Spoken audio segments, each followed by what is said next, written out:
मेरे जनता को हम अपने शब्द में समझा सकते हैं, उनको अपना तरह अथी कर सकते हैं कि आप सही रहिए, आप मेहनत कीजिए और अपना जो अधिकार है उसको लेने का कोशिश कीजिए, कभी बिकने का कोशिश मत कीजिए। हम पूरे जनता का तहे दिल से स्वागत करते हैं और उन लोगों को उनका जो है उनका मेरा विश्वास उसको कभी तोड़ने नहीं देंगे। ये मेरी जीत नहीं है, मेरी जनता का जीत है, गरीबों की जीत है। हाय नमस्कार, मैं हूँ भास कुमार और आप देख रहे जनचर्चा टीवी और जनचर्चा टीवी का चुनावी चक्का आज आ पहुँचा है कांके प्रखंड के अरसंडे पंचायत में, जहाँ पर अरसंडे पूर्वी से हमारे साथ मौजूद है पंचायत समिति की उम्मीदवार नरगिस सुल्ताना, जो कि विजेता के तौर पर इस बार क्षेत्र में जीत चुकी है। बहुत बहुत स्वागत है आपका नरगिस जी। जी आपका भी धन्यवाद। और सबसे पहले तो आपको जीत की बहुत सारी शुभकामनाएं। ये आपको, हमारे सभी जनता को मेरी ओर से बहुत बहुत धन्यवाद जी। ये मेरी जीत नहीं है, मेरी जनता का जीत है, गरीबों की जीत है। जी, आप अपनी जीत का श्रेय किसे देना चाहेंगे? हम अपना जीत के श्रेय हमारे जनता को देना चाहते हैं, हमारे गरीब जनता जितने भी हैं उन सबको देना चाहते हैं। ये मेरी जीत नहीं है, ये उनकी जीत है। जी, जनता ने तो अपना काम कर दिया, आपको भारी मतों से विजय बना दिया। अब आपका क्या दायित्व बनता है? आप क्या करेंगे जनता के लिए? जनता के लिए जहाँ तक हो सके हम उनके लिए खड़े उतरेंगे, हर चीज़ उनके लिए मुहैया करवाएंगे। उनके लिए जो भी घर घर जाएंगे, सर्वे करेंगे, क्या उनको कमी है, किसी के पास वृद्धा पेंशन है या नहीं है उसका जानकारी लेंगे, उनके पास घर है या नहीं है रहने के लिए उसका जानकारी लेंगे हम, और उनको एकदम अपने हिसाब से और अपने क्षेत्र में अथी करके उनको दिलाने का कोशिश करेंगे। उन्होंने हमको इस मुकाम तक पहुंचाया है तो उनके लिए हम खड़े उतरेंगे। जी, चूँकि आप पहले वार्ड सदस्य थी तो लोगों ने आपका काम देखा होगा कि आपने अच्छा काम किया है, इसीलिए आपको ऊपर का पद मिला, पंचायत समिति का पद मिला, जनता ने आपको जिता दिया है। आपने जब लोगों के बीच जाकर आप भ्रमण कर रही थी क्षेत्र का, तो क्या कुछ कमियां आपने देखी अपने क्षेत्र में? जी, हमने बहुत सारे कमियां देखे। हमने देखे कि मेरे गरीबों किसी के पास बहुत ऐसे थे जिनके पास घर नहीं था। नाली मैंने देखा, जब मैं चल रही थी तो इतना पानी बह रहा था कि मैं खुद देखकर हो गई परेशान कि हम उस समय ही ठान लिए थे कि मेरा जनता अगर हम को जीत हासिल करवाए तो पहले आके ये नाली का मरम्मत करेंगे, पानी का व्यवस्था करवाएंगे, सड़क जो जार्जर थी उसको हम बनवाने का कोशिश करेंगे। ये हमने उसी समय से ठान कर और हर रोज़ उनका बीच जाते थे और अपना प्रचार प्रसार करते थे। जी, अब आप मतलब सबसे पहला काम नाला और सड़क का काम करेंगे जी अपनी जनता के लिए। जी, आप एक महिला हैं जी, और गांव की महिलाएं होती है कि अक्सर पिछड़ी रह जाती हैं, उन्हें दबा दिया जाता है, घर से बाहर नहीं निकलने दिया जाता है, खासकर मुस्लिम समुदाय में। हम आपके परिवार वालों का शुक्रिया अदा करना चाहेंगे कि आपको मौका मिला आगे बढ़ने का, और बाकी भी महिलाएँ आप ही की तरह आगे बढ़े। इसके लिए आप महिलाओं के लिए क्या करने वाले हैं? इसके लिए हम महिलाओं को यही समझा, घर घर जाके यही बताएंगे कि महिला कंधा से कंधा मिलाकर चल सकती है, वो आगे बढ़ सकती है, वो कुछ भी कर सकती है। बस वो अपने अधिकार को समझे और मेहनत करे और अपने आप को समझे कि हम कुछ है जी। अगर वो समझ जाती है तो कुछ भी कर सकती है महिला। अभी हमारी क्षेत्र में महिला बहुत आगे बढ़ रही है, और अगर सभी महिलाएं अगर मिलकर ये समझे कि हम कुछ करेंगे तो सब आने वाला दिन में अच्छा होगा जी। और युवा जो होते हैं देश के भविष्य होते हैं, आप देश के भविष्य को मजबूत करने के लिए क्या करेंगे? क्योंकि युवा को हमने अक्सर देखा है कि रोज़गार की तलाश में वो क्षेत्र से बाहर चले जाते हैं। युवा के लिए हम यही चाहते हैं कि वो अपने राज्य में ही उनको नौकरी दिया जाए ताकि इधर उधर भटके ना। अगर वो माने बेरोज़गार होते हैं तो इधर उधर भटकते हैं, ये रास्ते से भटक जाते हैं।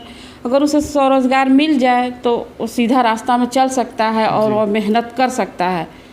वही होता है कि रोज़गार नहीं मिलने के कारण इधर उधर हो रहा, लन फन सीख रहा है, तो उसको हम चाहेंगे कि मेरे राज्य में उनके लिए क्या बोलते हैं, राज्य में नौकरी का व्यवस्था किया जाए। जी, और हमने बहुत सारी चीज़ों के लिए देखा है गांव के लोगों को दर बदर की ठोकरें खाते हुए, चाहे वो इंदिरा आवास की बात हो, लाल कार्ड की बात हो, आधार कार्ड की बात हो, और भी बहुत सारी चीज़ें होती हैं जिसके छोटी छोटी चीज़ों के लिए बहुत सारी ठोकरें खानी पड़ती है लोगों को।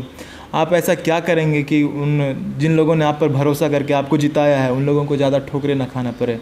क्या करेंगे आप? उनके लिए हम खड़े उतरेंगे, उनके घर तक जाएंगे, डोर टू डोर जाएंगे और उनसे हम साइन लेंगे, पूछेंगे और उनको ले जा कर के पंचायती राज में सबका सामने रखेंगे कि ये मेरा ये है आदमी फलाना, इनको ये चीज़ चाहिए, इतना दिन से भटक रहा है, इनको हमको आगे बढ़ाना है, इसको ये चीज़ देना है। जब पंचायती राज में है कि उनको हर चीज़ का व्यवस्था होना चाहिए, उनका अधिकार है, उनको मिलना चाहिए, उनका अधिकार से उसे हटाया नहीं जा सकता है।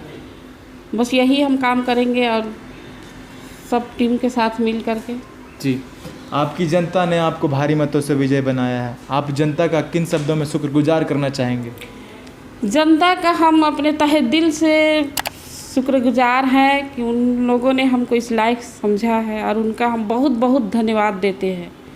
हमारी जनता ही है कि आज हम इस मुकाम तक पहुँचे हैं। मेरे एक जनता के बगैर भी हम अधूरा हैं। हम पूरे जनता का तहे दिल से स्वागत करते हैं और उन लोगों को उनका जो है उनका मेरा विश्वास उसको कभी तोड़ने नहीं देंगे। और ग्रामीण क्षेत्रों में अक्सर होता है कि टेबल के नीचे से पैसा दिया जाता है, खरीद लिया जाता है और भ्रष्टाचारी बहुत है। आप इसे कैसे रोक लगाएंगे इस पर? इसे मेरे जनता ही रोक लगा सकती है। मेरे जनता है कि वो अपने अधिकार को समझे, वो बिके ना, तो उनके साथ ये नहीं होगा। मेरे जनता अगर समझ जाए कि हम बिकाऊ नहीं है, मेरा अधिकार है, वो अधिकार ले, तो ये भ्रष्टाचार हट जाएगा। और आप अपनी जनता को क्या कहना चाहेंगे ताकि वो भी आप ही की तरह मजबूत बने? मेरे जनता को हम अपने शब्द में समझा सकते हैं, उनको अपना तरह अथी कर सकते हैं कि आप सही रहिए, आप मेहनत कीजिए और अपना जो अधिकार है उसको लेने का कोशिश कीजिए, कभी बिकने का कोशिश मत कीजिए। आपकी जो गांव की अभी स्थिति है, आने वाले 5 सालों में आप अपने गांव को किस तरह देखना चाह रही हैं? हम अपने गांव को, अपना पंचायती राज को एक सुंदर सा साफ सुथरा, हर घर में नल हो, हर घर में इंदिरा आवास और शौचालय हो, और जो हमारे वृद्धा और विकलांग और विधवा है उन लोग को पेंशन मिले और सब अपना जगह अच्छा खुशी से रहे। बूढ़ा बूढ़ी के लिए एक छोटा सा पार्क हो, बच्चों के लिए जो अपना थोड़ा वक्त निकलाते हैं। मैं इतना अपना अथी से करना चाहती हूँ उन लोग के लिए। मैं ये ख्वाब देखी हूँ सरपंच में आकर के। तो मतलब आप अपने गांव को एक स्मार्ट गांव के रूप में तब्दील करना चाह रही हैं? स्मार्ट गांव के रूप में तब्दील करना चाहती हूँ ताकि मेरे जनता भी समझे कि जिसको हमने चुना है वो मेरे लिए खड़ी उतरी है और मेरे लिए काम कर रही है। बस यही हम जी, शुक्रिया हमारे साथ जुड़ने के लिए।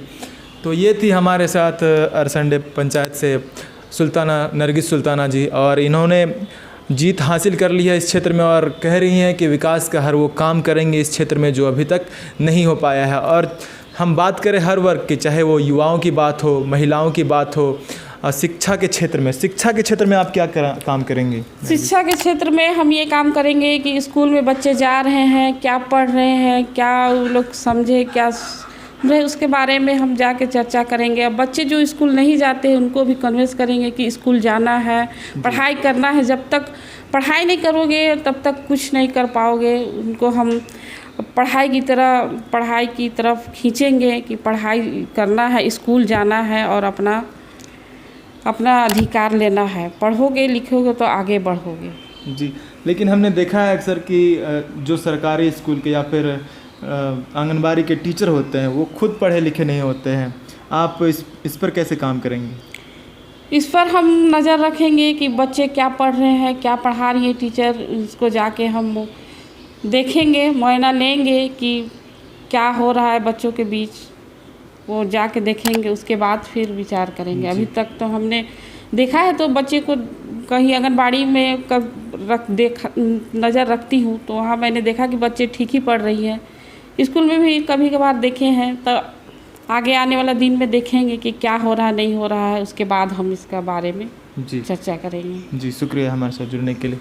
तो ये थी अरसंडे पूर्वी से नरगिस सुल्ताना जी, जिनकी सोच बहुत बड़ी है और अपने 5 सालों में, आने वाले 5 सालों में क्षेत्र को बहुत ही आगे लेकर जाना चाह रही हैं। अब देखना ये होगा कि जनता ने इन्हें जितना भरपूर प्यार से जिताया है, ये भी जनता की उम्मीदों पर खरी उतर पाती हैं या नहीं।